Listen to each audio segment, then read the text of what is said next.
So that was my first visit I took, and I actually loved it. And especially in going to all these schools, I was thinking football and track.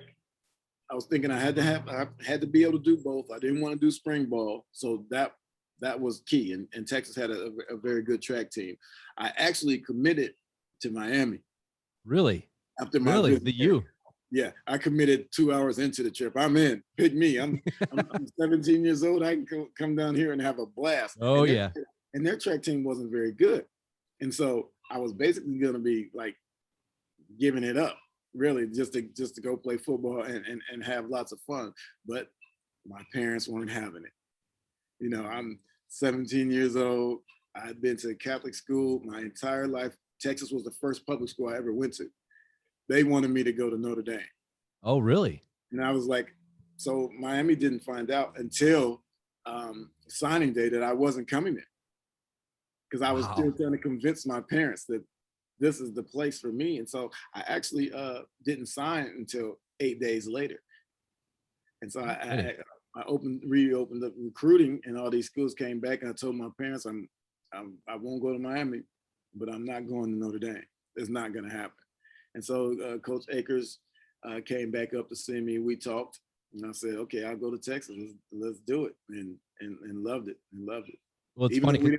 Even though we didn't win many games, I love it. You had a great career there, and it's funny because I had three of my family members that went to Notre Dame, and they're Browns fans too. And then I had one of my cousins went to Texas, so I have a lot of connections here. And her name is Amy, and she loved Texas. They're Texas all the way.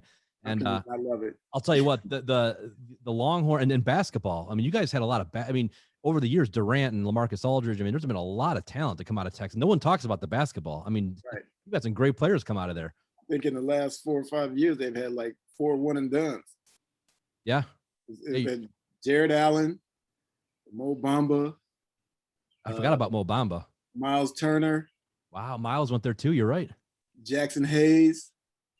I forgot. We have Jared Allen now. The Cavs do. I love Jared Allen. Yeah, love him. Yeah. Yep. So they put some good basketball players out. Oh yeah. I mean, again, it's too bad KD didn't stay for a couple of years. I would have loved to seen what he. I mean, he was just what a talent he was. But yeah, you guys have. Yeah, he was already gone. He was a pro before he got there. Oh, he was a pro when he was 17. That guy's a whole different story. Right. He is. But going back to your Texas days, and being a two-sport guy, how did you manage that? Well, it was pretty easy. I mean, I shouldn't say easy. I mean, I had done it all my life. Ran track, played football. When football is over, go straight into track, which is different in college because they have indoor track, and so you just go straight into it. And so I was able to manage it because it's no different than anybody else as far as a college football player, because I ran track. They would have been in football doing the same things, right? Basically. And so it was fairly easy. My whole thing was I do not want to go through spring ball. So I had to be good at the long jump, because if I wasn't any good, they probably wouldn't let me do it. Right? And so I didn't want to go, and so it worked out good. I had great coaches both in football and track, and so it made it a lot easier for me as far as competing, and then just try to take care of my business in the school as well. And Eric, take us back for those of you listening. Eric was a 1986 and 1988 long jump NCAA champion, which is incredible. So take us back to those years. And did you, I obviously you knew you were good, but did you think I'm the best in the nation? Oh, I knew I was. Okay, you knew.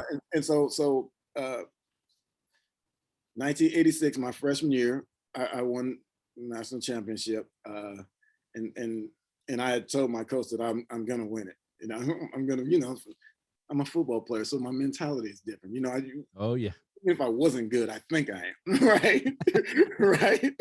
And so I go out there and I win it. I come back my sophomore year, and I was hurt pretty much most of the year. I took a tumble and fell on the shot put ring and hit my leg. And so I was hurt. But I still say I won that one also, because when I put my clothes on after my 6th jump, I was winning. Wow. And then 2 guys passed me on their last jump, and that's how I ended up 3rd. And so Wow. then I come back my junior year, and I guarantee to everyone I will win this again. And I did. And that year, my junior year, I had all but one jump that wouldn't have won it. Wow. That's incredible. And then I come back my senior year, and I didn't jump because my goal going into track was to win 4 straight national titles. And obviously that goal was shot. So I figured I might as well get ready for the draft.